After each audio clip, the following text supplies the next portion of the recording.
Yeah, good evening, folks. My name's John OConnor, and I would like to start proceedings by inviting one of my two bosses here, Professor Brenda Sherednishenko, to just get this inaugural Alfred Deakin Institute Public Policy Forum underway. Light-footedly, sorry, instead of light-handedly, light-footedly. Wow. Well, thank you, John. Thank you, everyone, for being here this evening. It's my great pleasure to welcome you on behalf of our Vice-Chancellor, who couldn't be here tonight. She's interstate, I think, today or somewhere. I'd like to start by acknowledging the Wurundjeri people of the Kulin Nation, the traditional custodians and owners of this land.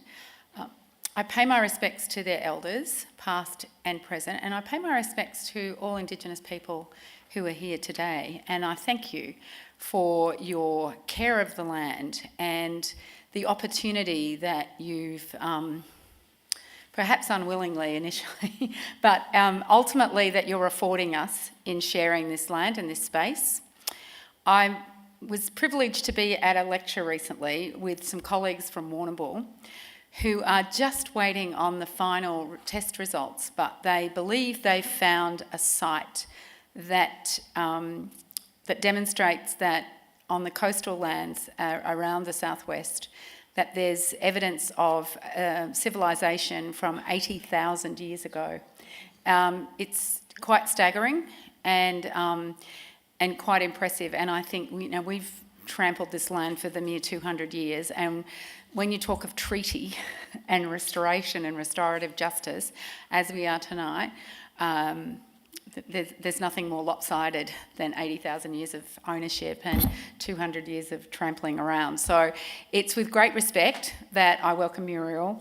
And Jason, I don't think I've met you before, but thank you. And Sarah, I'm very aware of all your work. And it's a true privilege to welcome you to a Deakin event, to an Alfred Deakin Institute.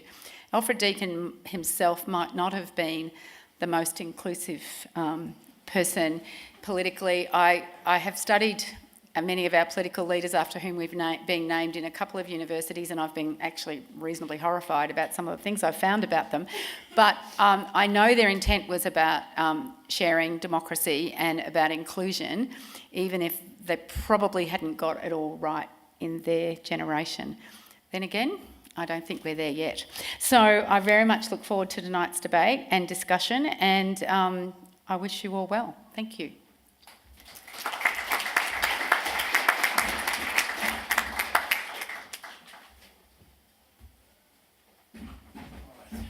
Thank you, John. Thank you, John, and thank you, Brenda, and good evening, everyone. I won't repeat what Brenda was saying. I wanted to say a few words about the Institute, of which I'm the director. The Institute for the Alfred Deakin Institute for Citizenship and Globalization is a new nomenclature in many ways, but it builds on a long-standing commitment to research excellence that is really not so much the scholarly aspect of doing what we do on a daily basis, but also wanting seriously to make commitment towards really connecting with our communities and doing work that has real meaning to everyday lives and also would impact people's lives in as much as we can. And I think public policy is one of those areas. We wanted to have an ADI public policy forum, and we worked very hard under the leadership of John to make sure that we very much select very carefully the themes of these ADI public policy forums. And there is no better first theme, so to speak, to kickstart these series of public policy forums than a theme that connects us to the first Australians, to Indigenous Australians, to whom we think many current debates actually somehow go strangely missing incorporating them in some of those debates. And I think restorative justice is one of them. I happen to hold the UNESCO chair on diversity and justice, and I think I find myself much more perhaps engaged and interested in proceedings tonight from a notion of recognition and justice than I am here as director of the Institute.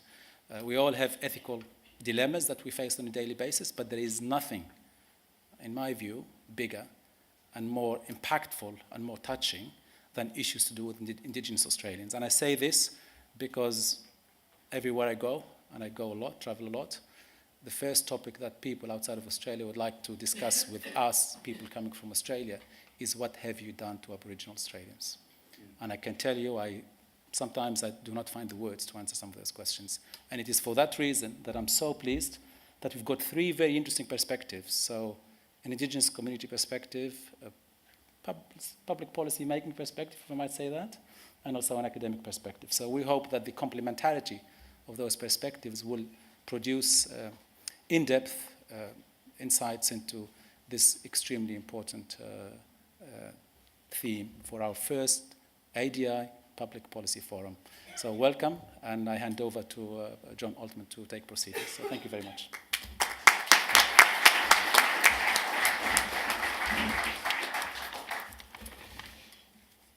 Thank you, Brenda, and thank you, Fetty, and good evening, everyone. I too would like to acknowledge the traditional owners of central Melbourne, whose country we gather on this evening, especially as we discuss a critically important issue, treaty, that whispered word that can inflame passion and hotly contested views in Australian settler society, an issue of critical importance at a pivotal intersection between Indigenous aspirations and public policy. When I started at the Alfred Deakin Institute this February, I was asked to convene a public policy forum. Almost at the same time, at an historical meeting of Victoria's First Nations, as people gathered to discuss the national issue of constitutional recognition, the higher order issues of a treaty and self-determination were reignited. We might hear a little from our panellists about why the stakes were raised at that discussion. On hearing this news, three things struck me immediately. First, this was the absolutely appropriate topic for the inaugural ADI Policy Forum. Second, as two Commonwealth-driven processes, reconciliation and recognition continue on with no end in sight, one begun in 1991, 25 years ago, the other, ironically, by John Howard in the dying days of his reign in 2007, nearly a decade ago. The Indigenous peoples of Victoria seem understandably sceptical about these processes, and so they have started their own independent discussion on treaty. Third, the Commonwealth Government, with its Indigenous advancement strategy, is quite explicitly looking to mainstream or standardise the norms and values of Indigenous Australians and eliminate difference, be it statistical or behavioural. In marked contrast to the mantra of closing the gap, Aboriginal people in Victoria have proposed a treaty or treaties as a fundamentally different institutional framework. To its credit, the Daniel Andrews government has taken this proposal seriously, 16 years after the final report of the Council for Aboriginal Reconciliation encouraged state governments to take such unilateral and uni-governmental action. While it is far from clear now where the process will take us and where it will end, such bold political leadership on any matter, let alone Indigenous affairs, has become increasingly rare in Australia and is to be commended. This year marks the 40th anniversary of the passage of the federal land rights law in the Northern Territory. When it was proposed, this was crash-through, path-breaking policy making that can be attributed very directly to the policy bravery of Gough Whitlam. Whitlam astutely established a Royal Commission to implement his vision. In 1974, Royal Commissioner Justice Edward Woodward said two things that still resonate today. First, that the aim of land rights is the doing of simple justice to a people who have been deprived of their land without their consent and without compensation. This simple justice has still not been done in Victoria 40 years on. And second, and using the language of the day, Woodward said, Aborigines should be free to choose their own manner of living. This is something that seems to me to be embodied in the call for a treaty and self-determination. Historically, there have been other calls for a treaty, most notably by the Aboriginal Treaty Committee in 1979, chaired by my late colleague at ANU, Nugget Coombs. This current call, though, is different and more political because it is driven by Victorian First Nations. It is state-focused, and it is occurring in a jurisdiction where the only semblance of a treaty was informally entered into by John Batman in 1835. A treaty summarily dismissed by British colonial authority that would not recognise or tolerate any suggestion that Aboriginal people had any claim to any land in Australia. Anyway, enough from me. Now let me introduce this evening's panellists, who will speak from a diversity of perspectives, as Fetty mentioned, for about 15 minutes each before we open up our proceedings to questions and answers. First, Muriel Bamblett, who is a Yorta Yorta and Dja Dja Wurrung woman and CEO of the Victorian Aboriginal Childcare Agency. Muriel is a powerful leader and spokesperson on a wide range of issues, including the equitable provision of services to Aboriginal and Torres Strait Islander people in Victoria and beyond. She's also an adjunct professor of La Trobe University, and as she reminded me, her late husband also had a very close connection with Deakin University. Next, Jason Mifsud, Executive Director of Aboriginal Victoria within the Department of Premier and Cabinet, with strong matrilineal links to the Kirai and Pequarong people of the Gunditjmara First Nation. Jason is a Harvard Business School alumni and is providing crucial guidance from within the bureaucracy to the Andrews government on the treaty negotiation process. Last, but certainly not least, Sarah Madison, an Associate Professor in Political Science at the University of Melbourne. Sarah's research and numerous publications, including most recently her book, Conflict, Transformation and Reconciliation, attest to her significant expertise in this area. This year, she's been providing advice to the Victorian Department of Premier and Cabinet on treaty issues from an international comparative perspective. So without further ado, please welcome Muriel Bamblett.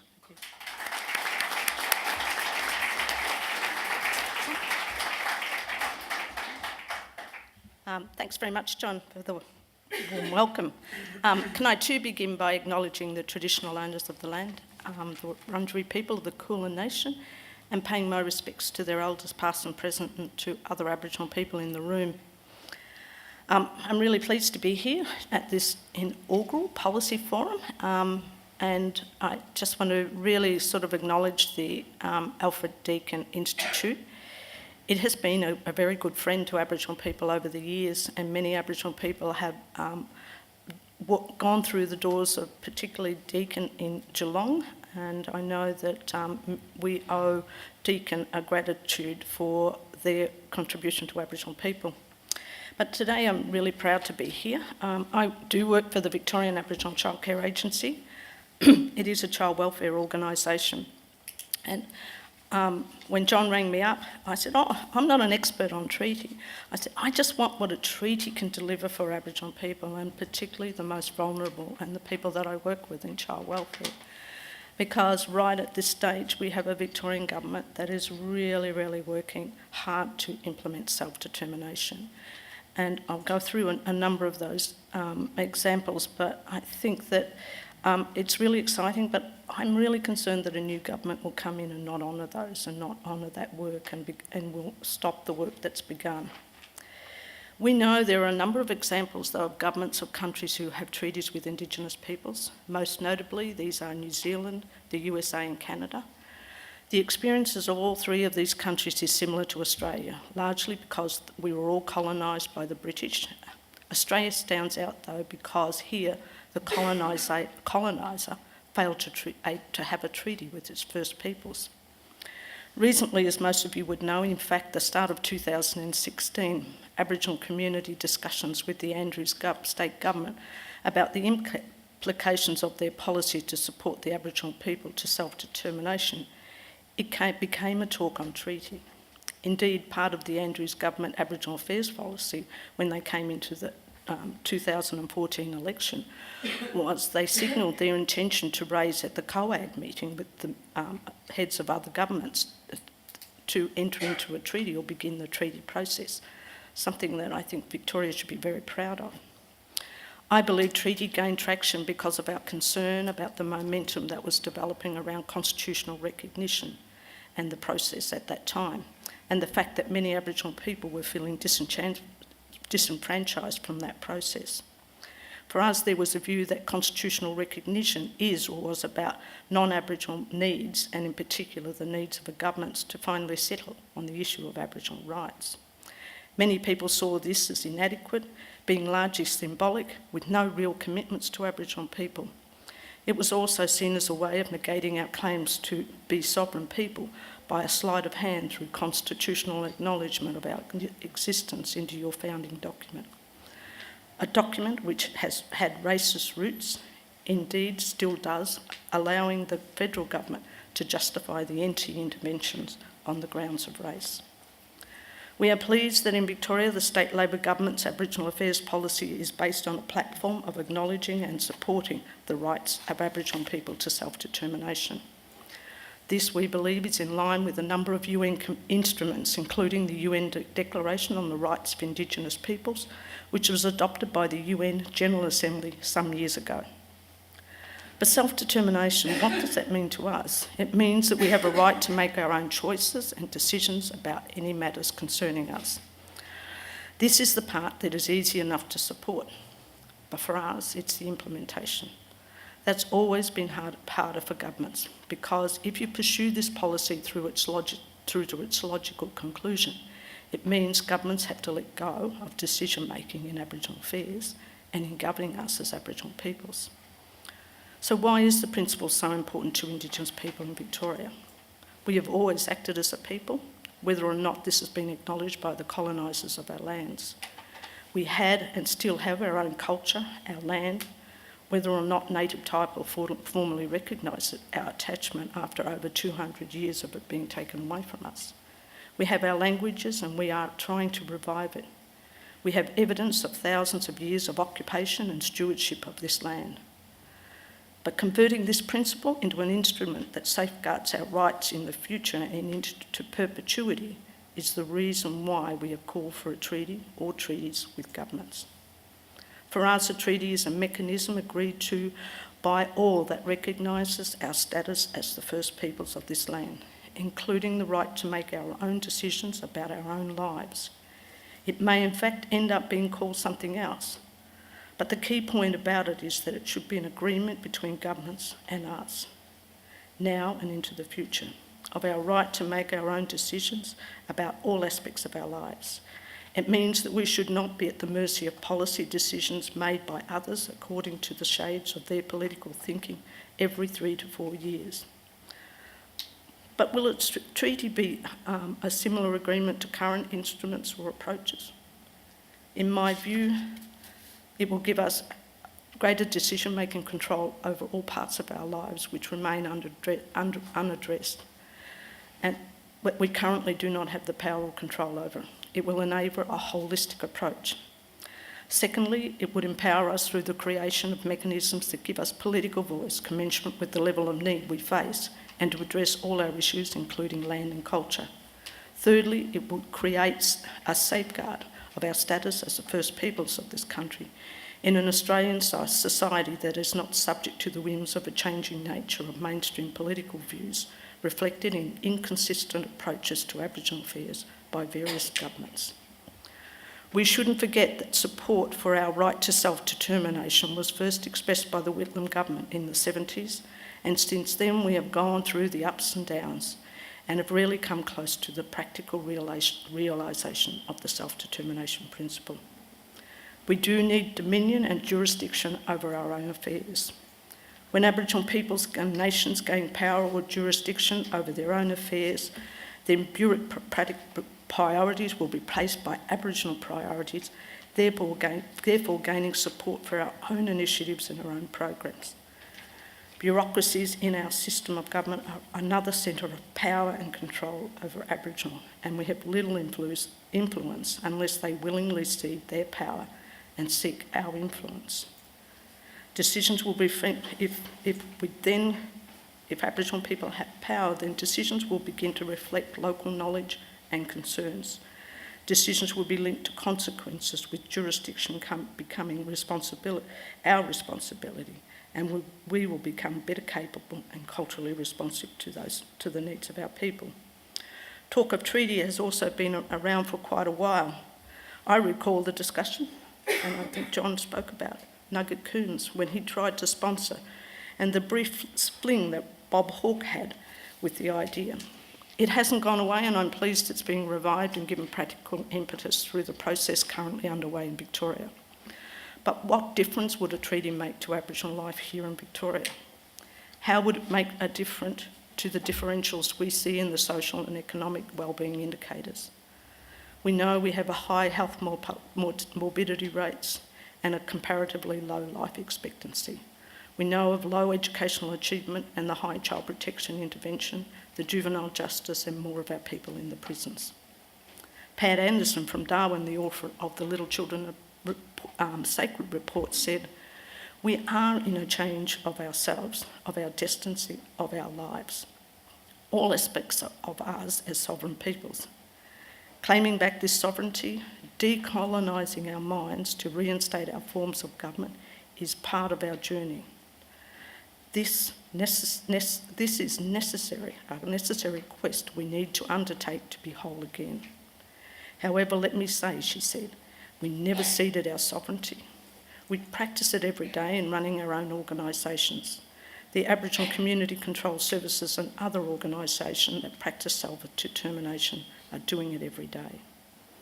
At the same forum about treaty and health in 2004, Olga Havanen said, "Central to bringing about improvement in the health of our people is the inherent right of self-determination and our capacity to exercise that right.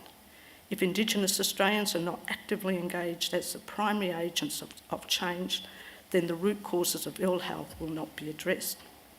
She went on to say, "In the area of health, as in so many aspects of lives, self-determination is essential, not merely as a matter of right, but as a matter of practicality. Good health cannot be simply delivered to our communities. It must be developed and sustained from within. It must be experienced. We must have experienced practitioners in the development, and that will definitely contribute to an environmental, a system that works." I know I'm probably running a bit short, so I might move along.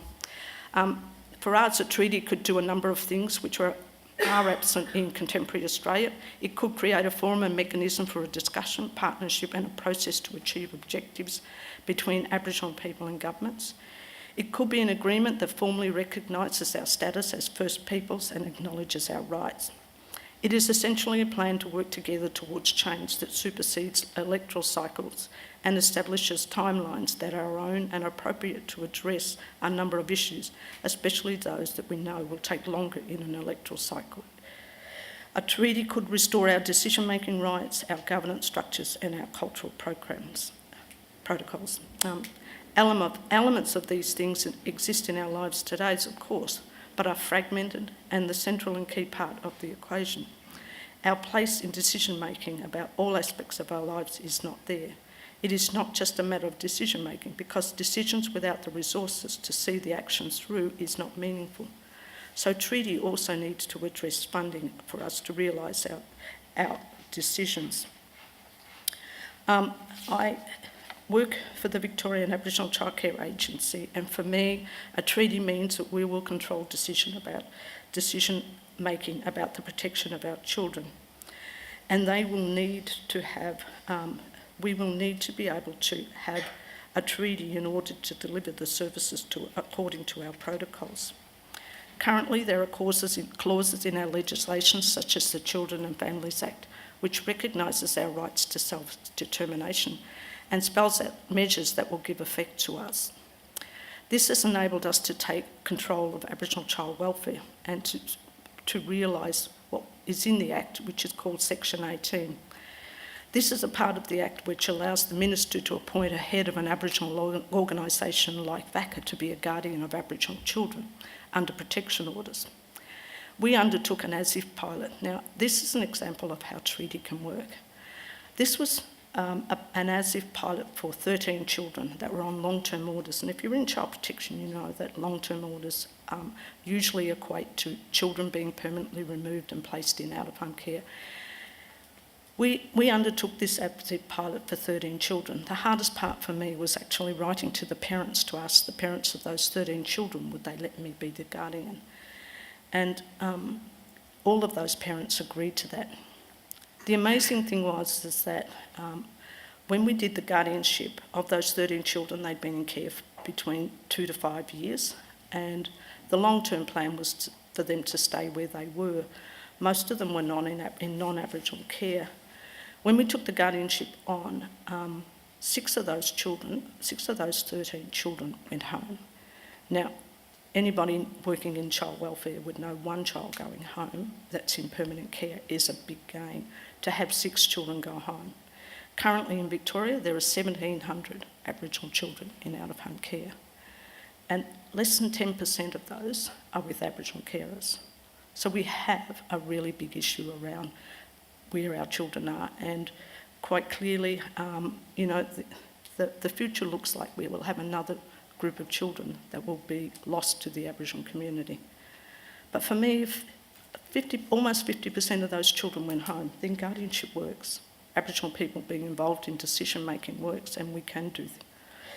If we negotiate a treatment, there are a number of ways in which child and welfare could be included in it. First, if treaties are signed with individual tribes and nations, then their right to managing child and family welfare will be spelled out in an agreement with associated resourcing and the government obligations. In the second scenario, a single treaty at a state level could also include child and family welfare provisions and how they relate to the existing structures dealing with child welfare. It is not commonly known, for instance, that VACA and other community control organisations manage a small percentage of the Aboriginal children that are in care. A majority of the Aboriginal children in care are in mainstream placements and non-government. Actually, the biggest provider of out-of-home care for Aboriginal children is the government. Between 600 to 700 Aboriginal children are managed by the government. Treaties and agreements could extend to social services and child welfare as they do in North America, although here in Victoria the models could reflect the nature of our communities and the Aboriginal community services landscape and its organisation. The terms we have in Victoria are a protocol with the Department of Human Services. We believe that protocol could be a part of a treatment. As a community service that began its life as an expression of an act of self-determination in the Victorian community, indeed that still holds this as a central value. We have a place in the discussions and negotiations about a treaty or treaties. All our interventions in the political and legal affairs of this land have been about improvements for our children and our people based on our rights to self-determination. A treaty can consolidate the practical achievements in Aboriginal social, political and cultural landscape and create mechanisms to advance our general status, as well as filling gaps based on our inalienable right to self-determination. There are many issues we need to address and hurdles to overcome as we head towards our goal of a treaty. There are many working examples of a variety of forms of a treaty across the world. In the end, we are looking to restore our power to self-govern our affairs. I don't have any illusions about this, however, as I've worked in Aboriginal affairs for many years, and I know that Australian governments have a great difficulty in relinquishing power, indeed, even considering it. With the exception of the current state government who are taking practical steps towards a treaty or treaties. One thing I do know, though, is that having 3 layers of non-Aboriginal decision-making. First, political parties deciding suitable or appropriate policies. Second, parliaments passing laws and budgets based on those policies. And third, bureaucracies having their input and administering. Before we are allowed to become involved, it's not about working for us, I believe. It is about not working for us, but working for you. Thank you. Thank you very much.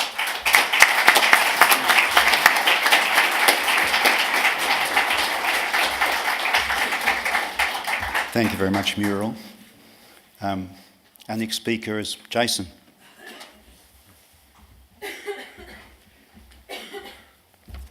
You can hold your applause for later. I just said to Auntie Muriel that she's taken up some of my 15 minutes, which is good, because I've in many respects got one of the more unremarkable parts of this role at the moment, and that is working within government to try and enable government to reorganise itself to understand what self-determination means for our Aboriginal community, and certainly what a treaty or a series of treaties may mean for our Aboriginal communities. I should start by acknowledging the traditional custodians of the land on which we meet here this evening, and pay my respects to all elders, both past and present, and to all other Aboriginal and Torres Strait Islander people in the room. And I generally start these forums by thanking members of the Aboriginal and Torres Strait Islander community for your resilience, determination, wisdom, guidance, support, tough love, which we can get in our community, but ultimately leadership. And we hear these words many times in our communities, and I think it's certainly the right thing and the respectful thing to do to acknowledge the footprints of which we are following as younger Aboriginal and Torres Strait Islander people. I still put myself in the younger category. And the fingerprints that we're trying to leave at our own point in time. And I don't say that for any other reason, but as I said, it's just the right thing to do. And for anybody who has worked in the Aboriginal community would know the challenges that you're faced with on a daily basis, both professionally, personally, culturally, socially. It's an incredibly rewarding space to work in, but incredibly difficult. I'm in the third phase of my career. I've spent the good part of 10 to 12 years working in the community-controlled sector, and at a very young age seen the impact of a shift in government policy when the federal government in the mid-90s decided to cut the community support funding for ATSIC, which is essentially the first blow to the knees of the community-controlled sector at the Commonwealth level, and that essentially took out administrators, bookkeepers as they were known back then, and other administrative staff in our co-ops. And they were co-ops that people like my grandmother and great-grandmother and great-aunties and uncles sat around kitchen tables, arguing about, fighting about, but ultimately building because of the inability for our community, for the Aboriginal community, to access mainstream services at a fair and equitable level. I went into a role at Wurundjeri Aboriginal Co-op as a very young, green and naive CEO at a time where we had about 18 months of funding left. Subsequently, I left that role about 5 to 6 years later, having brought community together to look at what the next frontier for our Aboriginal community-controlled sector would look like, and that is where sort of the birth of the Aboriginal health services, Aboriginal medical services in southwest Victoria had started. And the realities of understanding the relationship between government and community and the power imbalance that sits between government and community was never more real to me than at that point in time. And Auntie Muriel touched on the fact that essentially every 2 to 3 years, once you start to reorientate your rhythm, your strategy, your workforce, there'd be a change in the rules again. And it made it incredibly difficult to build the type of organisation that our community has great aspiration to build, and that's high performing, high functioning, delivering quality and impactful services in a whole range of different levels.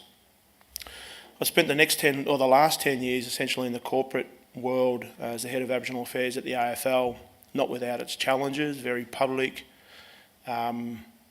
And it really gave me a great insight into how institutions need to change the value proposition of their relationship with Aboriginal community. And in many respects, the AFL is a really unique entity, and I have joked it's the second government that I've worked for in this state. Some would say the first. The one I haven't worked for is the Herald Sun, but that may be gone by the time I'm ready to move into my fourth part of my career. But when you talk about institutional reform and institutional change, there's a whole range of levers you need to pull, but ultimately it's the leadership and it's the attitude and it's the understanding of what a relationship actually means by way of prosperity. And in many respects, the AFL moved significantly from just measuring success by having the good part of 3% of the Australian population make up 10% of our elite players, but ultimately was significantly underperforming in terms of Aboriginal people in roles of governance, the general workforce. It's been 30 years since we've had an Aboriginal coach, an Aboriginal umpire. So in many respects, never fully understood the relationship with the Aboriginal community and what it could do to the AFL on a broader context, not just by way of on-field, but certainly off-field. And when I was approached about my interest in this role, being a non-public servant, my first two responses were thanks but no thanks.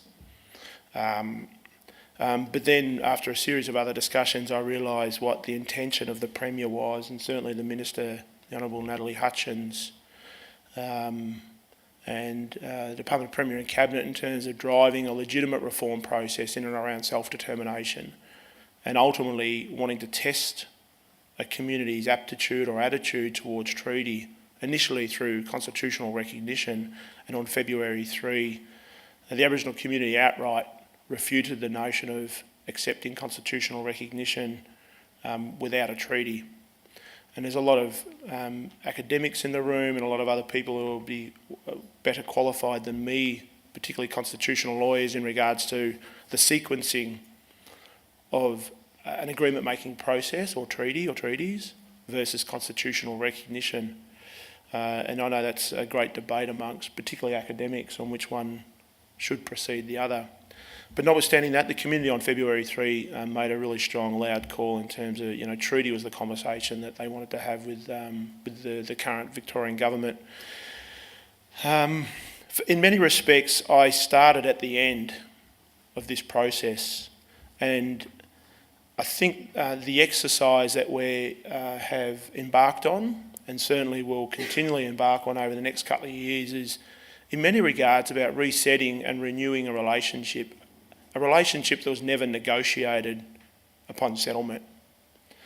And I think it's this relationship, both socially, culturally, environmentally, economically, and certainly politically, that this process will ultimately deliver success against, both for the Victorian government and more particularly for the Aboriginal community.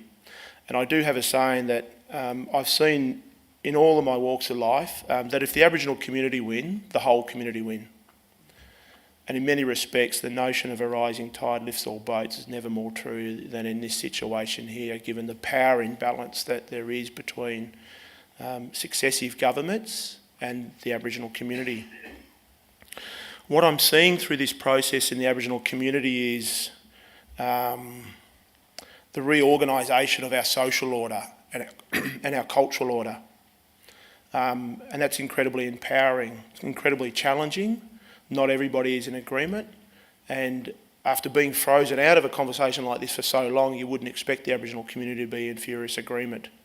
I think we all share a destination point, the process, not necessarily in furious agreement in and around that.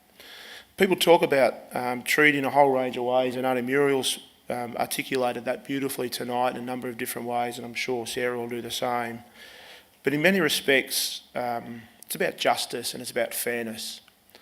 It's about just doing what is right, and what the successive governments of all persuasions haven't necessarily either understood to be right or had the courage to actually pursue this thing called an agreement-making process. People talk about what it actually means in reality. The 4 things that I've largely summarised it to be is around rights and recognition. Any treaty needs to be based on the rights of our First Peoples. And the United Nations Declaration for Indigenous Rights is an international instrument that is guiding elements of this process that we're in at the moment. So rights around to practice our customs, to speak our languages, recognition around past injustices, not by way of any other means, but to move forward, we need to acknowledge what successive governments have failed to do over many, many generations. It's about representation. No government's ever allowed the Aboriginal community to pick its own team. It's essentially always picked the team. And I use a maybe bad sporting analogy given my background. It's sort of like having 2 teams and one team decides where they're going to play, when they're going to play, where they're going to play, and who's going to be on the opposition. And there's no way knowing that that's fair on any measure. That is just so unfair. And that has been happening to the Aboriginal community for too long by successive governments. So the voice of the Aboriginal community to determine what representation looks like in a contemporary setting, who it is and how it's elected is a really important part of this process. Number 3 is around reparation. Reparation could be summarised in a whole range of different ways. But essentially I would summarise it by way of an unnegotiated land settlement over 150, 160 years ago in this state. And if you look at the prosperity that's come out of this country, First Peoples country, the one segment of the community have been marginalised in that prosperity is the Aboriginal community. If there are any economists in the room, would welcome your views how we could develop a methodology to determine what reparation might look like. And the 4th point is around legally binding agreements. Unless it has legal entity, legal tenure, legal obligation, I think the Aboriginal community has seen a lot of MOUs in our lifetime between government, between corporations, between NGOs and Aboriginal ACOs, etc., etc. So it needs to be legally binding. The legal and technical aspects of what this process may or will ultimately deliver is a lot of work we've got to take advice on and seek advice on. And people quite rightfully go to content. We, in the current process, haven't moved towards content yet. What we do know that essentially until the Aboriginal community determine who is authorised and who is mandated to negotiate the content of a treaty,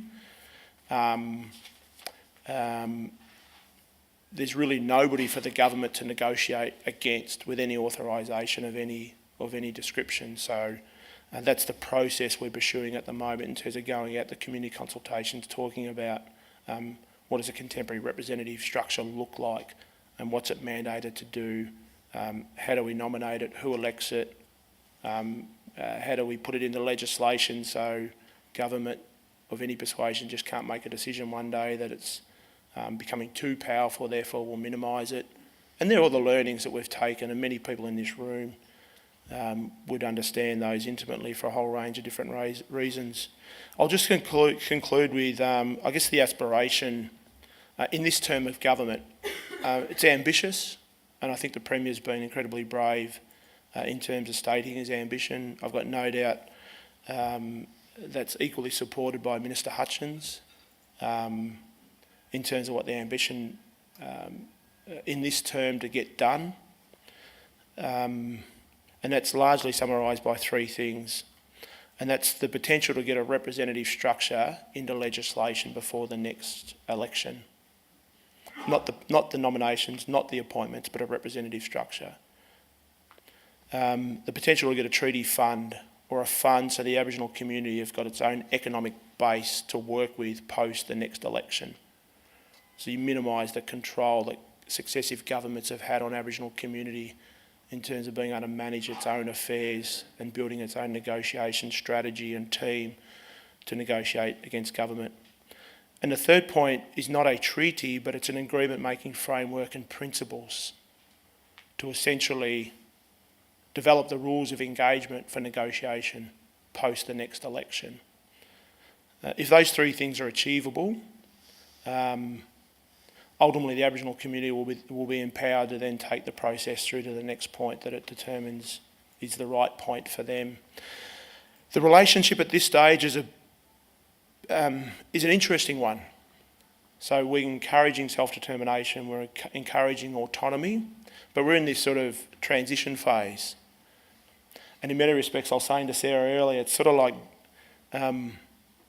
playing a game of footy with three teams and umpiring at the same time. It's pretty dynamic, it's pretty complicated, but it's great fun.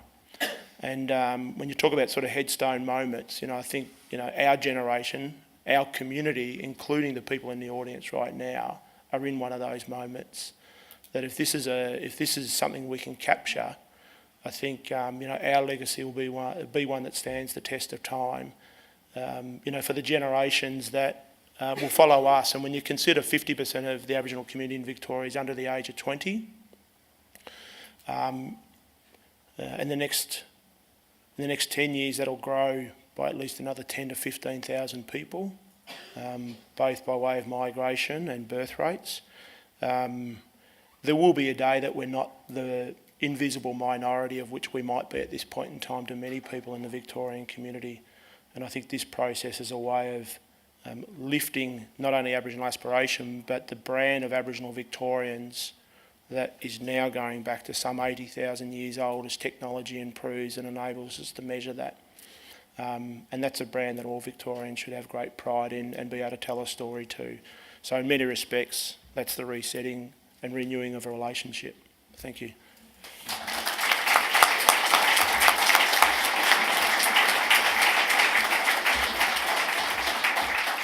Thank you very much, Jason. Sarah.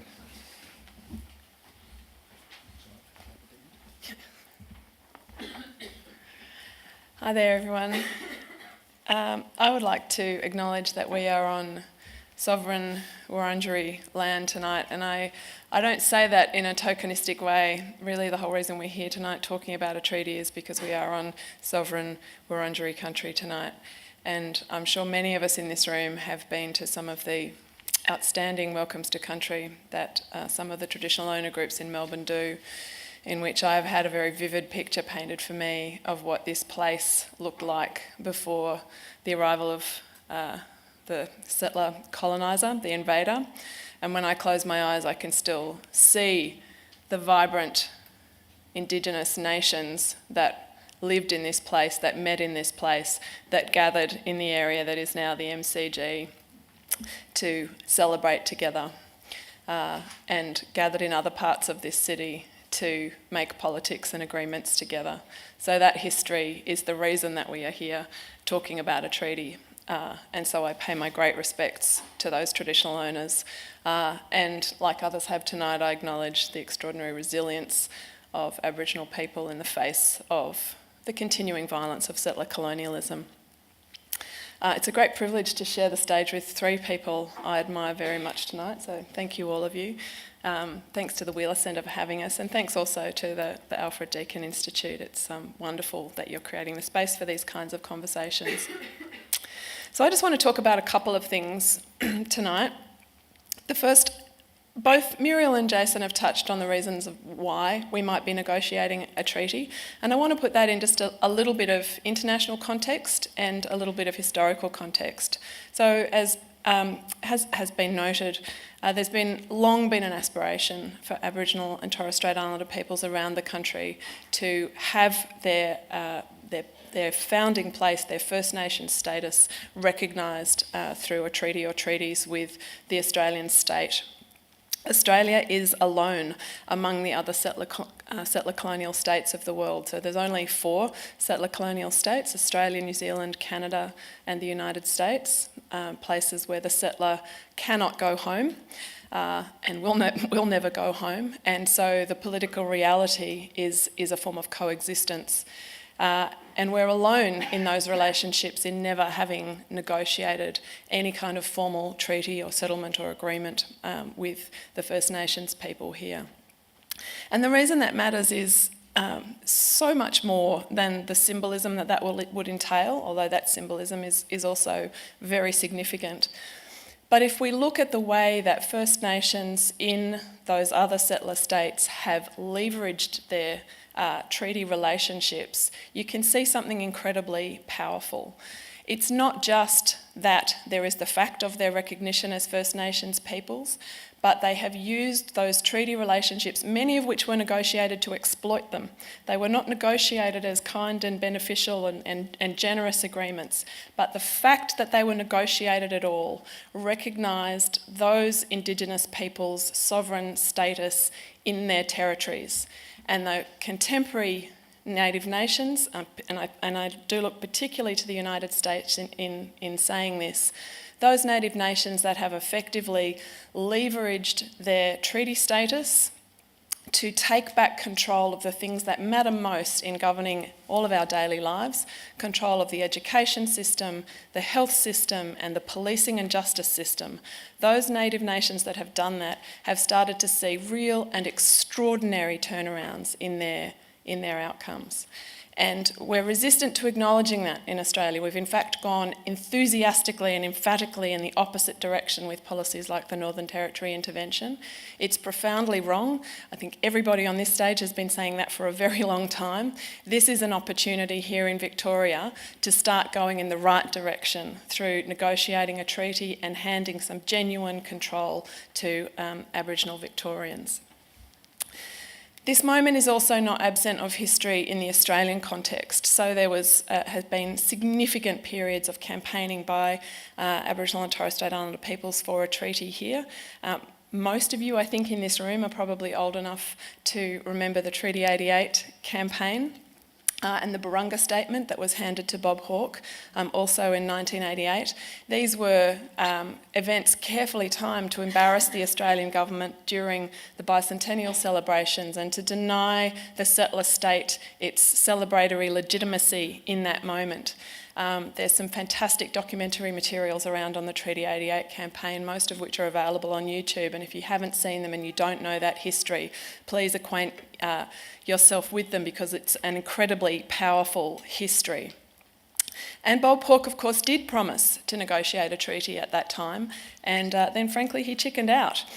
And what we got instead was a reconciliation process. And buried in the language of the reconciliation process was the promise that one of the outcomes would be a document of reconciliation, which a lot of people interpreted to mean something maybe a bit like a treaty.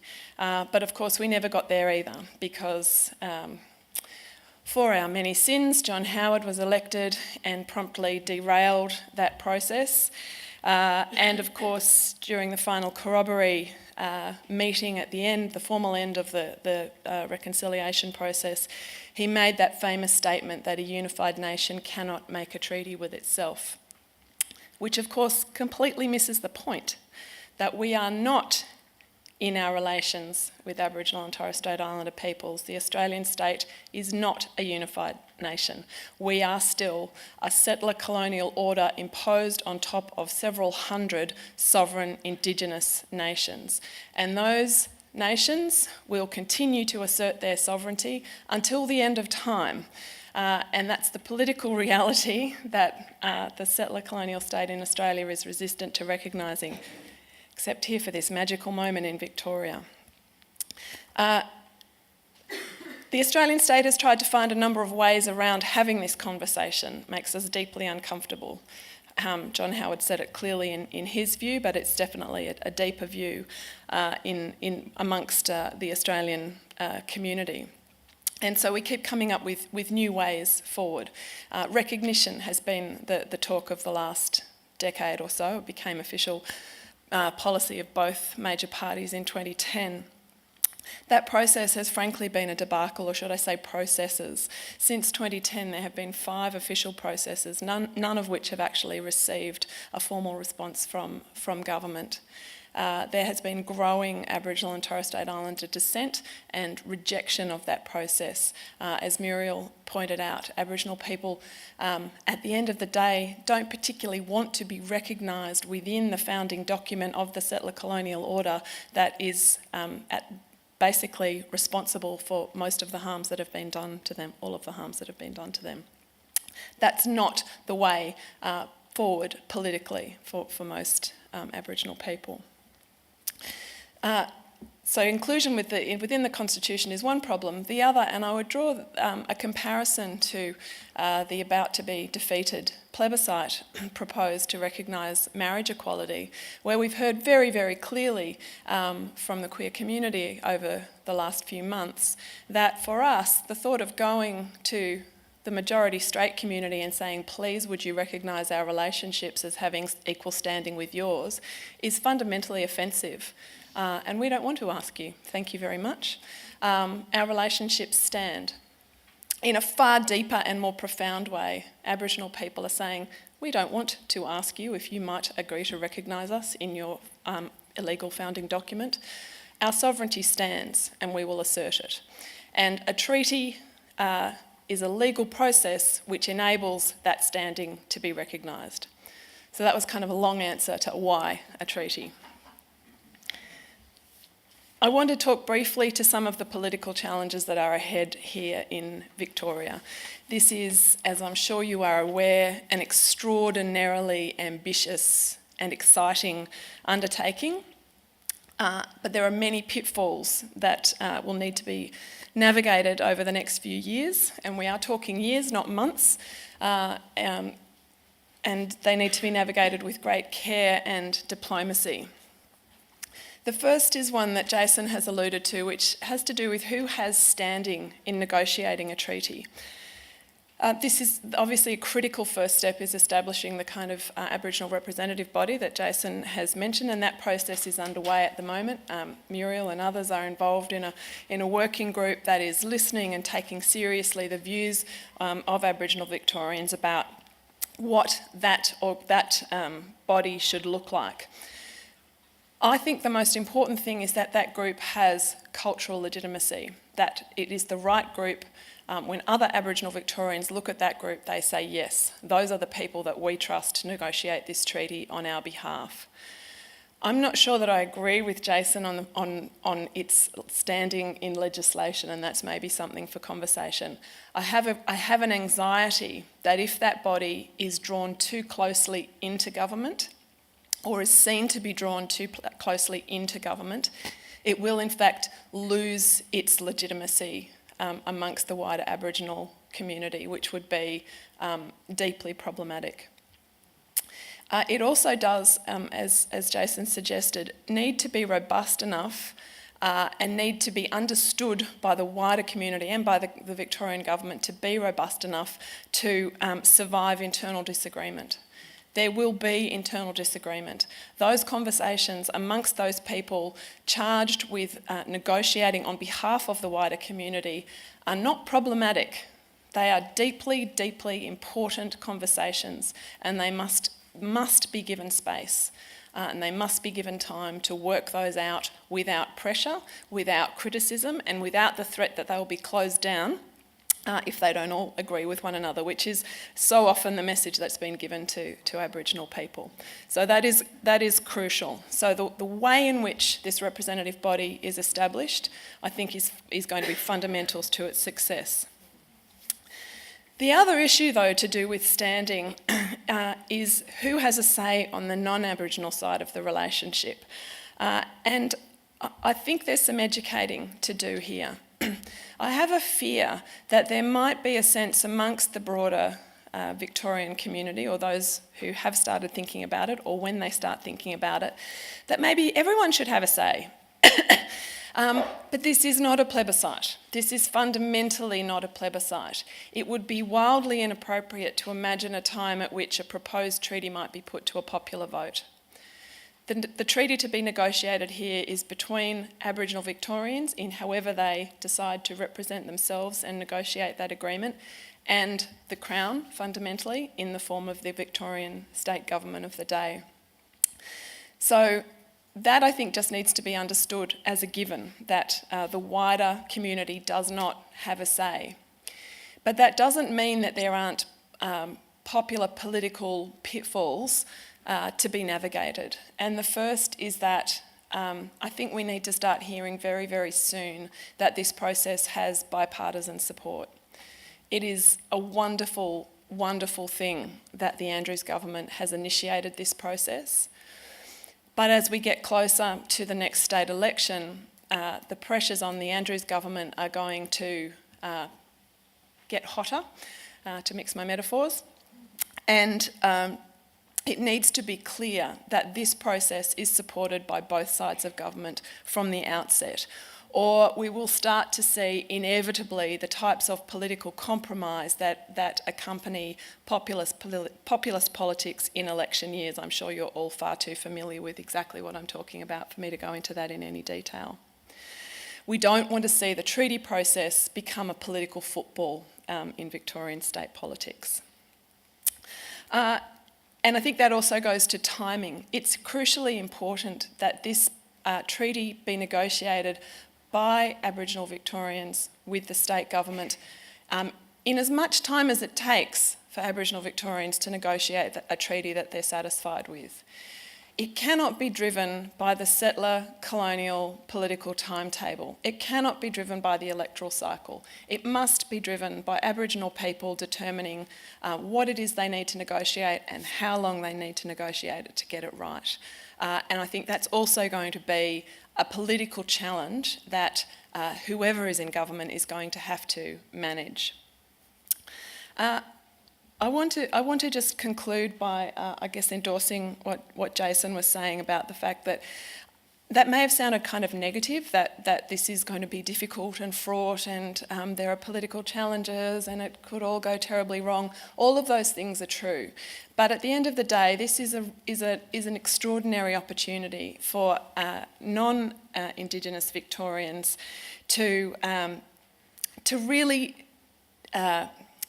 demonstrate our understanding that Aboriginal culture is our culture. I've heard John Podger say that Indigenous culture is in fact the only thing that's distinctive about Australian culture. The only thing that makes us different from any other country in the world. Lots of countries are multicultural, lots of countries have colonial backgrounds, lots of countries share our kind of political and cultural histories in other ways. The only thing that makes Australia distinctive is our Aboriginal and Torres Strait Islander cultures. And here in Victoria, we have an opportunity to celebrate that, to welcome this treaty negotiation process as a win-win. There's nothing to lose. There is nothing to be afraid of. And I think that if we can develop this sense of pride and a broader investment in the process, not ownership of, but an investment in the success of this process, then I think particularly we need to start doing that before the nuts and bolts of this enter the public domain and do start getting kicked around politically. Then I think we can together create something of a political buffer against the criticism that will come from the shock jocks, from other jurisdictions, and to really embrace the extraordinary opportunity that this initiative presents. So thank you.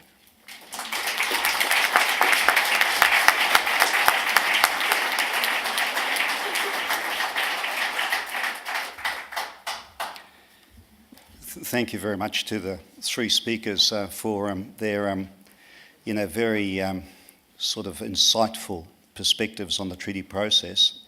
We've got about 20 minutes to half an hour for some questions, and I think I'd like to encourage people to ask questions rather than making long statements. If they feel like it, they can identify themselves, and they can also decide which of our panellists they'd like to ask the question of, but we have got two roving mics, and if anybody wants to go first, they can wave their hand around. Got down the back. I'd also just like to make one comment, which is that if this treaty process is completed, the popularity of Victoria as a place to live might increase exponentially, and Indigenous Australians might be swamped by other Australians. So one has to be a little bit cautious on those grounds. Hi everyone, and thank you for those very interesting comments. My name is Kirsty Grover from Melbourne Law School. I have a question that's really for all four of you, or whoever feels like answering or have the response or a thought about it. As Sarah mentioned, there are treaties in most other of the settler colonies. Most of those are historical treaties, and the vast majority were concluded in the 1800s. There is one comparable contemporary treaty-making process underway in British Columbia, and the average length of negotiations there is between 15 and 30 years. So my question is, are we all ready, all the different peoples of Victoria, for a process that might take that long, that's essentially intergenerational? And what can we do to manage the fatigue and despair that might attend a process that spans generations? Thank you. Well, I might go for, look, so when you're thinking about it in that context, there's some durability that's going to be required, isn't there? But I did have an uncle say to me that the Aboriginal community's already waited for 180 years, so patience and determination is something the Aboriginal community is good at. But it'll be longer if we don't start this process now.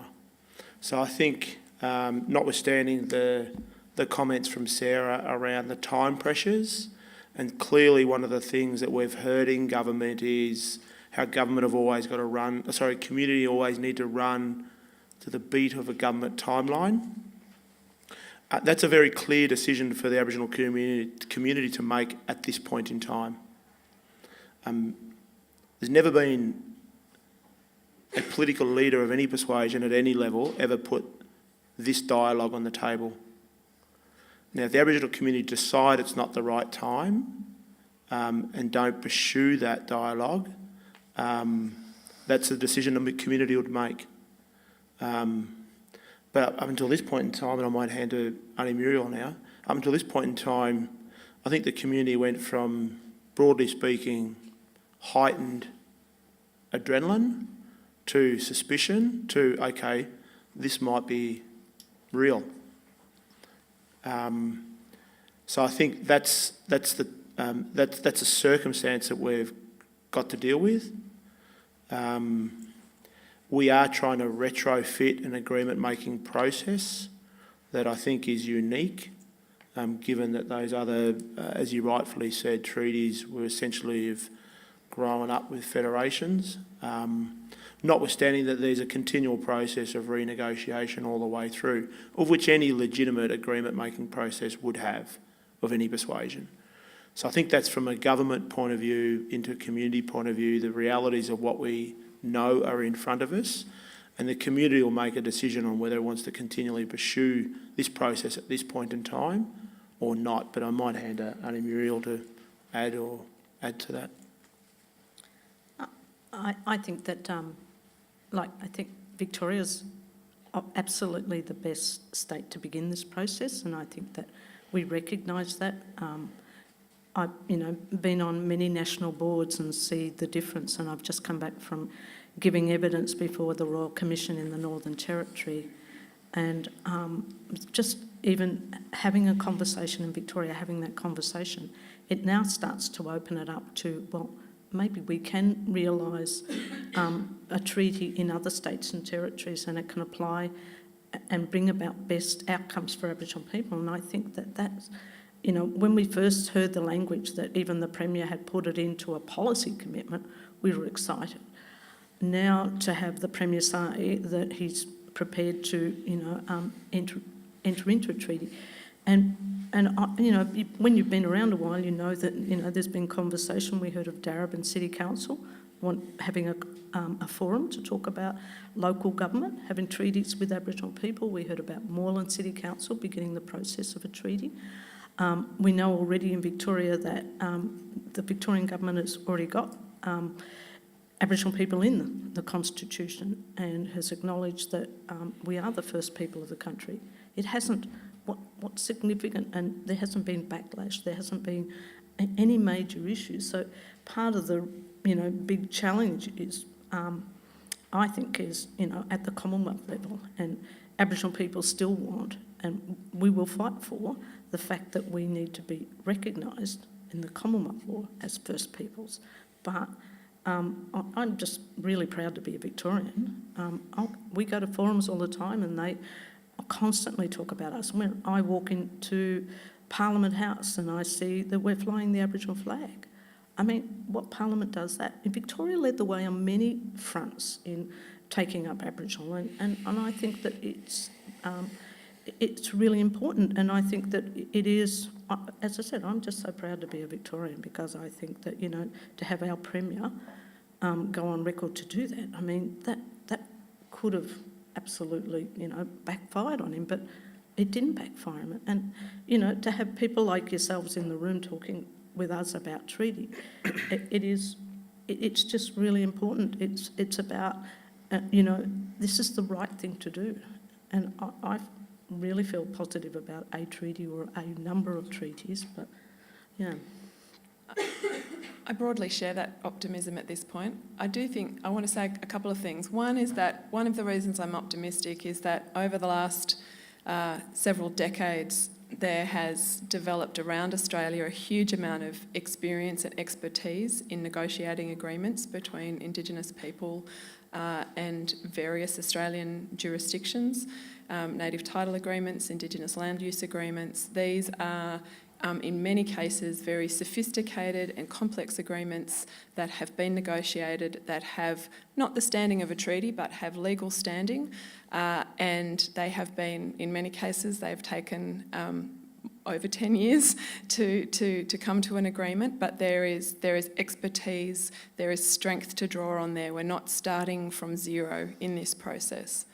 The other thing I would say, though, is that, and Jason made these points in his remarks earlier, there are a couple of things that need to be in place foundationally and I would say within the next 12 months. The one is money. This process will not be sustainable if the people involved in negotiating a treaty have to go cap in hand to the government of the day year on year on year and say, please, sir, keep funding our treaty negotiations. That's not the way to do it, and that's not been the case in British Columbia. And the other thing in BC that has happened is, of course, there are treaty commissions. And so alongside the money needs to go the institutional support that Jason was talking about, or the institutional framework. And it needs to just become a part of our broader political bureaucratic landscape. You know, we have the court system, we have the Treaty Commission, you know, these are just part of the way we do business here in Victoria, and that commission is just getting on with negotiating the treaty, and it's going to take some time, but they're just over there doing their work in a well-funded, supported, accepted part of the political landscape. Can I just summarise that? So my son's 15. So if he's sitting here at 45 and I'm sitting out there at 75 and he's talking about the impact that this moment delivered, I reckon we've done a pretty good job.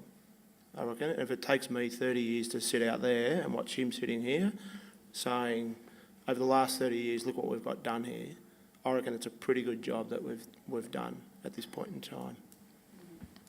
Kirsty, I just wanted to say something about Canada, because you're a Canada expert and I'm not.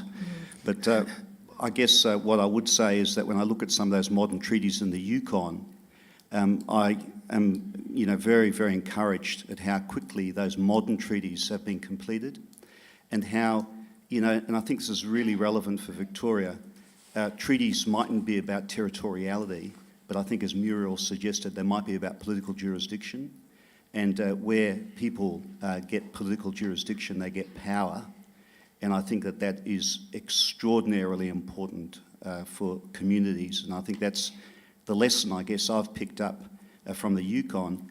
And then when you go to First Nations and provinces like Quebec, and you go onto reservations, and you actually see police cars, and you have to look again because the police are native people, you know, and they've got you know, legal authority and political jurisdiction over their reservation.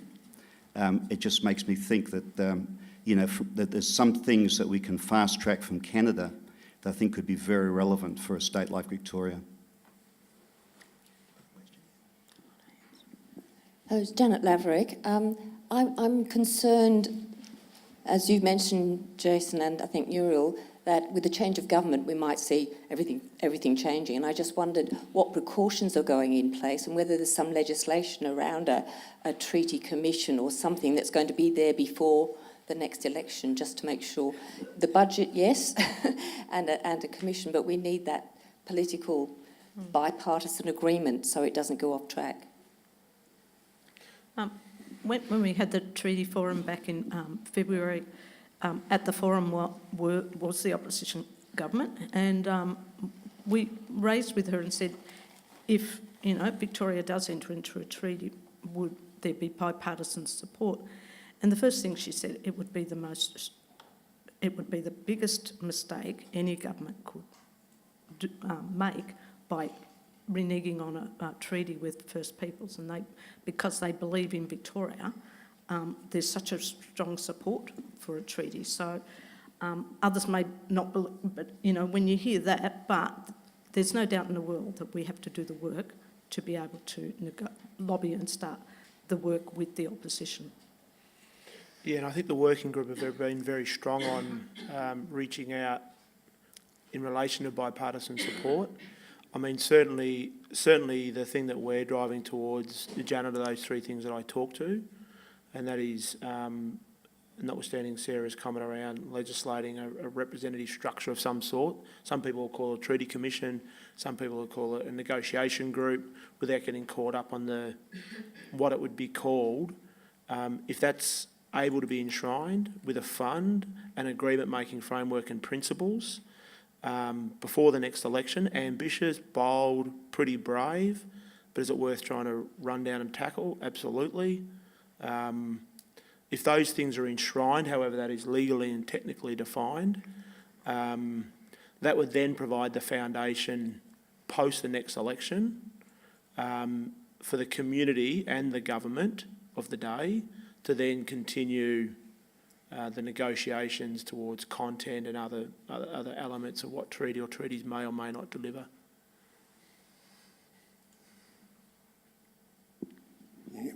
Ian Yule from the Geelong Interchurch Social Justice Network. My question is about the Indigenous representative body that you're envisaging. We seem to have four models in recent history. One, of course, was ATSIC, which was elected. Nowadays we've got First Nations, which is not elected. Aboriginal organisations have been spokespeople for Aboriginal people. That's the third model. And the fourth one seems to be traditional owners, which are currently recognised in law in Victoria. So which of these models do you recommend? All of the above.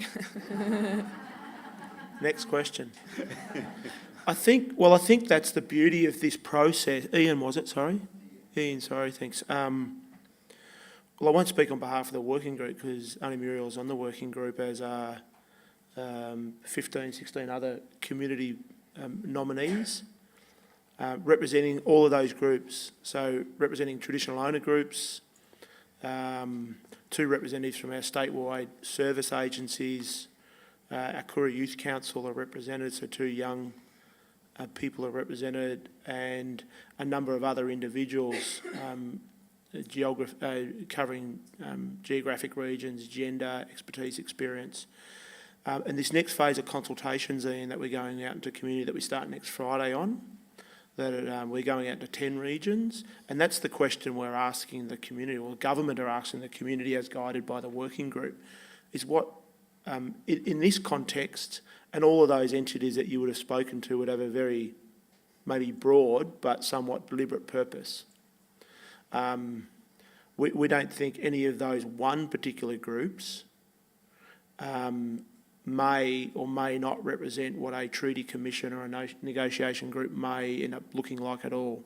So really, as has been the trend since February 3, we've committed as government to keep reaching out to community, reaching into lounge rooms, reaching as far and wide as we possibly can to seek advice, insight, input from the Aboriginal community on what contemporary representation means for this deliberate purpose.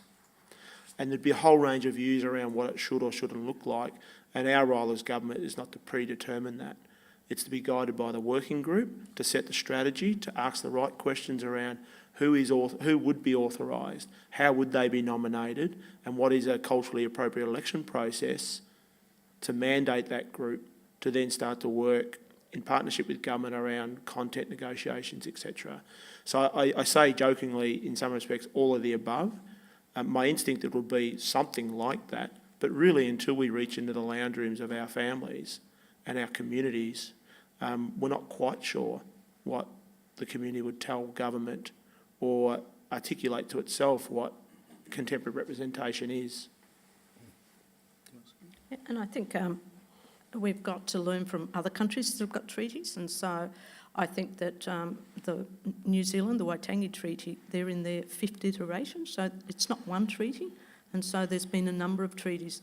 And I think that the last one really did cover civil services, and so as an Aboriginal organisation, as a traditional owner and as an Aboriginal organisation, I'm really keen to make sure that any service system delivers on outcomes for Aboriginal people, and that Aboriginal people are not just getting a service because we're the most disadvantaged, that we get services because it's our human rights to get a just and equitable service response. And so it's about, as well, as I spoke about before, it's about protecting what we're getting and what we're doing for Aboriginal people. If that's working, we don't want it that a government comes in and says we're not going to fund that, because we have Jenny Mikakis, who's the minister at the moment, and so she's funding things like return to country, so that we can return children back to country so they know where they come from. She's returning things like funding things like cultural support planning around, developing cultural resources for Aboriginal children. They're things that promote self-determination, and they're practical things. But a new government could come in and say, we don't support those. And so they're very practical things about what self-determination and a treaty could protect. And so that's really sort of from an Aboriginal organisation point of view about we're enjoying a really good time with the government. But we've had governments in the past that have said, and we've heard senior advisors say, we are not funding anything Aboriginal specific. If it isn't mainstreaming, then we're not going to fund it. Can I just add that regardless of the model that the working group and Aboriginal Victorians agree is the right representative body to take them into a treaty negotiation process, there's a responsibility to the rest of us to allow that body the space that it needs to do its work. It's interesting to me that so far in Victoria, the rabid right haven't got a hold of this process and decided to grab it by the neck and shake it until it's dead. I worry, as I'm sure anyone who's observed Aboriginal politics in Australia for any period of time must, that day might come. And so this representative body we must find ways to inoculate that to some extent, to give it the political space that it needs to do its work, and also, as I said in my remarks, to disagree, to have the capacity for robust democratic debates and internal disagreements. That's a healthy, viable, wonderful thing to encourage. And it's something that we absolutely privilege in mainstream politics. We don't necessarily like it, but we appreciate the fact that our elected representatives in Parliament disagreeing with one another says something about the political process in that they're representing diverse points of view. Aboriginal people need that same diversity of representation within this body, and so they have to be allowed to disagree without the finger pointing that went on towards ATSIC and other bodies to say, look, if you can't even agree amongst yourselves, how can we take you seriously as a body with standing? So we need to grow up in relation to that, and whatever model Aboriginal Victorians decide is the model to represent them in this process needs, what I think of it, what John thinks of it is irrelevant, and we need to give it the space that it needs to do its work effectively. Yeah, well, I think of it. Ian, there is a fifth model which you didn't refer to, which is the Aboriginal Land Councils in the Northern Territory, and I started off by mentioning Edward Woodward.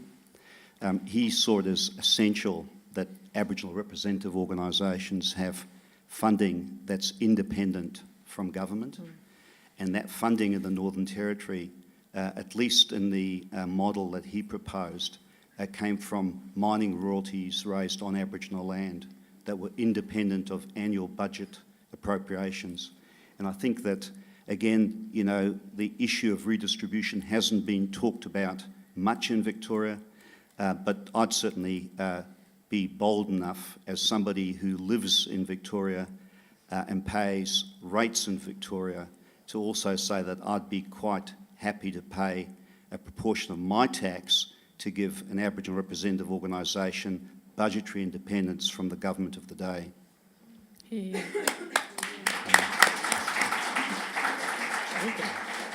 I need $50 too, actually.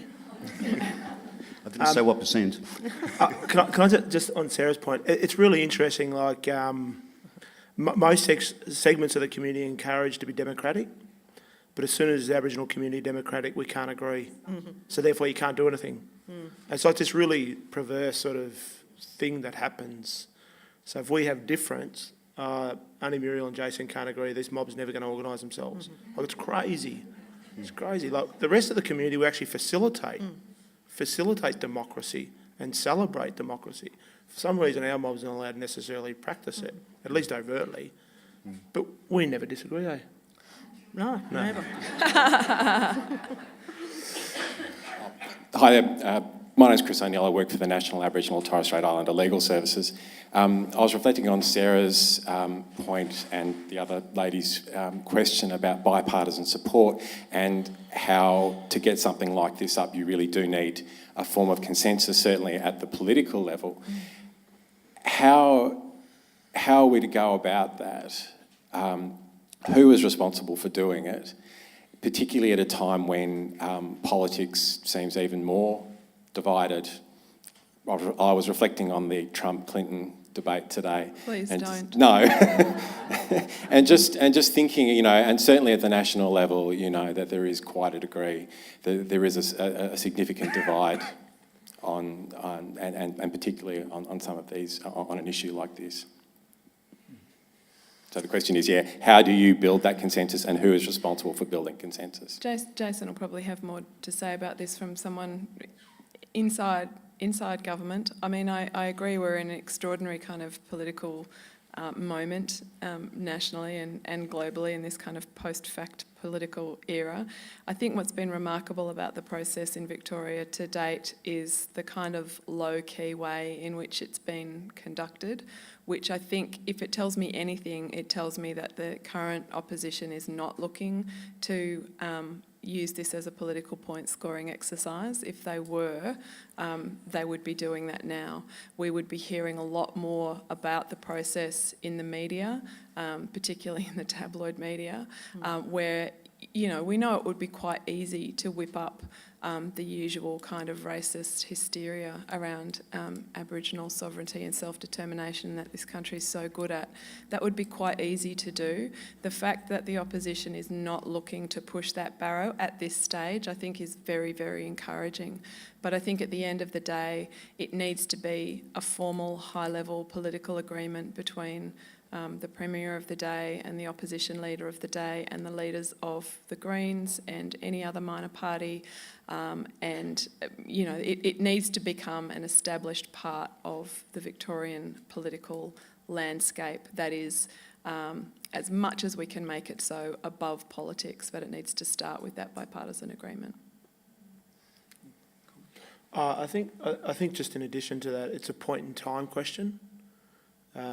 At this moment, this sort of dialogue is just evolving, and obviously we've mapped out the good part of the next 10 weeks leading into mid-December, where there'll be another statewide forum, and the working group will report back on the community insight into what representation may or may not look like, etc. So I think it's a point in time question in terms of when that conversation starts to emerge more formally. But knowing the Aboriginal community, being a part of the Aboriginal community, and certainly knowing the strength of the Aboriginal community that sits around the working group table, but also outside of that, the Aboriginal community's ability to negotiate and communicate across parties is well renowned.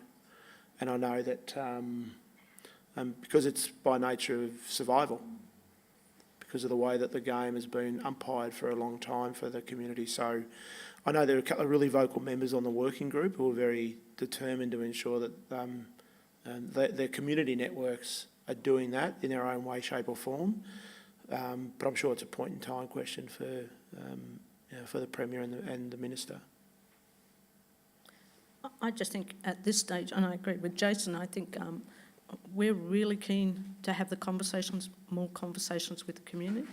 We've basically got agreement that we have it, but I don't think we're really keen to go and talk to the opposition until we get a greater sense from the community about a representative, what that looks like, and getting a sense of agreement, because we love to hear the voice of the community, and we feel that if we go with hearing the voice of the community and go forward with that, makes our position stronger to go forward. I don't think we want to go glass half full or knowing half of the story about why this isn't so important. So we do want to reflect on the stories that people tell us across the state and be able to. But, you know, I think the ultimate thing we need to remember, though, is we've got native title already within Victoria, and a lot of the traditional owners are saying we've already got some really good agreements. I mean, a treaty for us, for some traditional owner groups, they're saying we've already got a treaty and enjoying really good rights. And they're saying, well, encourage us to say, what will a treaty do for us? Because they're actually, Judge Arung said, well, we've already got all these things. We can tick all the boxes. We've got economic independence. We're starting to grow, you know, through our own land and through our own agreements. So this part, it's only shared by a few Aboriginal people. And so what does it look like? And so I think it's really important to hear from everybody what is actually working and what do we actually want. You know, what's the strength of the community rather than just going with them and saying we're going to plonk a treaty over the top. We have one more question, I think, is all we've got time for.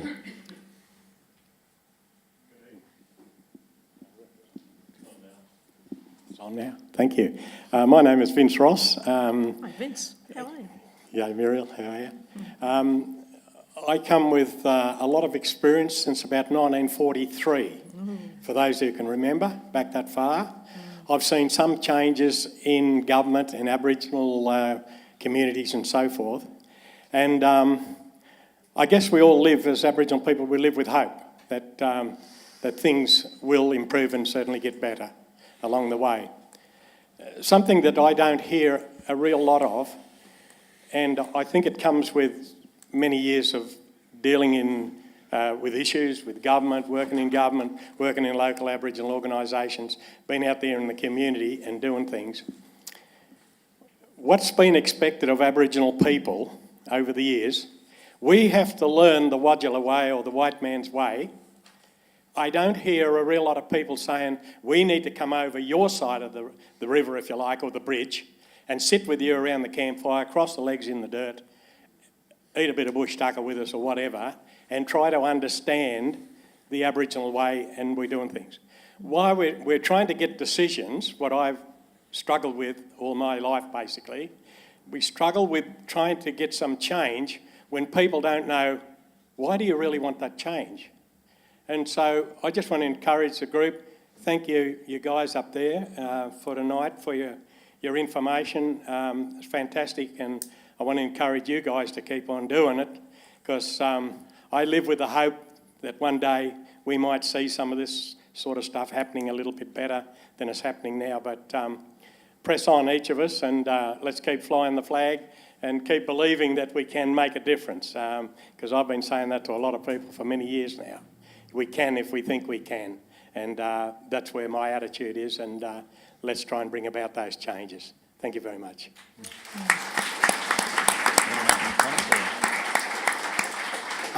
I think that's really evidence of why we need to listen to the community and why we need to, when we start to really frame the discussion, because they're in a treaty. I think that yes, I agree.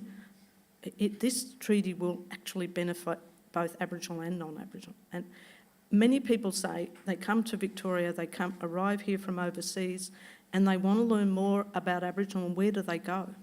And so I think a treaty could create a visible presence for Aboriginal, and I think we can actually start to build that presence and what that looks like. I don't think that at the moment it seems that most people would say, I've never seen an Aboriginal. I wouldn't know an Aboriginal, I wouldn't know what they look like. And, you know, the most insulting things I get all the time is, you don't look Aboriginal. And so these conversations, we need to demystify Aboriginal, what Aboriginal Victoria is, and create positive, you know, economic, cultural experience for Aboriginal people, but for non-Aboriginal. And I think that Uncle Vince raised that, and I think it's a critical point. Yeah, I think, I mean, hope's such a beautiful word, isn't it? I mean, you can do a lot of trading on hope. And I think one of the things that when I reflect on my grandmother and my great-grandmother, I mean, that's what they traded on. And I think, you know, a lot of our communities have traded on that for, you know, way too long. But it's a great quality to have, and it's a great quality to trade on. And it can get you through some of those hoops and hurdles you've got to jump over and under. And I think if nothing else, this has reinvigorated a hope in our community. It's reinvigorated a light for a lot of people who thought that light was dimming. But it's also providing a voice, and for a long time, particularly in this state, if not this country, I mean, the voice of Aboriginal and Torres Strait Islander peoples has been silenced, deliberately silenced. And I think the opportunity to re-enter into a conversation or a yarn is pretty bloody powerful. Pretty powerful for, you know, all Victorians. So and I felt that internal optimism, you know, when you're talking, Uncle. You know, I felt it because that's, you know, what spirit and hope does. It gives you this feeling that it's really hard to explain, and it's like love and beauty. Everyone sort of knows what it is, but trying to talk to people about it, sometimes a bit uncomfortable. But people intimately know what you mean. And if nothing else, you know, at forums like this, at our own barbecues, at our own sporting events, in our own workplaces, if you can sell hope and if you can sell optimism and if you can enable a voice, you know, I think anything's doable. You know, I've never generally entered races I didn't think I could win. Haven't won them all. But I've always entered those races with a great degree of optimism, a great degree of hope. And what I know with community and communities, whether it be Aboriginal community or communities, and or Aboriginal and non-Aboriginal community or communities, there's some amazing things that can happen when you bring people together. And this process is facilitating that. It's facilitating a togetherness, it's facilitating a conversation, it's facilitating a relationship. And I think that's the invitation that, you know, through the Premier and the Minister has offered the Aboriginal community to sit in the dirt, to sit around a campfire and have that yarn. And I've got an unbreakable belief that, you know, this will be a moment that, you know, Victorians realise in many ways, in many shapes, in many forms. And one of the tangible things that I look forward to, you know, both in my current role but also as a community person, is the ability for our history, Aboriginal history, to be told and taught in our schools. Yeah. And when people say, yeah, but what the hell difference is that going to make? We are all the poorer because real Aboriginal stories by real Aboriginal people is not being taught and told in our schools. And if you start with this 1 degree of separation on a trajectory, it takes something pretty significant to reconnect that, and that, I think, is the moment we're in right now. And if that's the only tangible thing that this process delivers, outside of relationships and dialogue and conversations, is that a story that is now nearly evidenced as 80,000 years old is taught from the moment an Aboriginal, African, or any other child enters any daycare centre in this state. and they understand what being a part of, a history and a songline and a storyboard of 80,000 years feels like. Not only by way of, articulation, but by way of spirit. And, when I hear you talk, Uncle, that's sort of the motivation that I see this generating in the broader community, but certainly in our own community. It's a perfect note to end it. Thank you very much, everybody, for participating in this discussion. It's great to finish on such a hopeful note. When you convene these sort of policy forums, you actually never know where you're going to end up. But I think we've ended up is a very nice place, particularly because I understand there's a bar downstairs that we can continue to have some discussions with the panellists that can stay with us. But I would like you to join me in thanking the panellists for their extraordinary insights and just for, particularly for Muriel and Jason, just to sit up and be here to speak, I guess, both on behalf of their community and also, to have that bravery to put forward their points of view in what is a contested area. And, Sarah and I, we do this stuff all the time, but I think it's for community people, it's often a lot more difficult. I would like you to join me in thanking the participants on the panel, and I do have a present to give them from Deakin as well.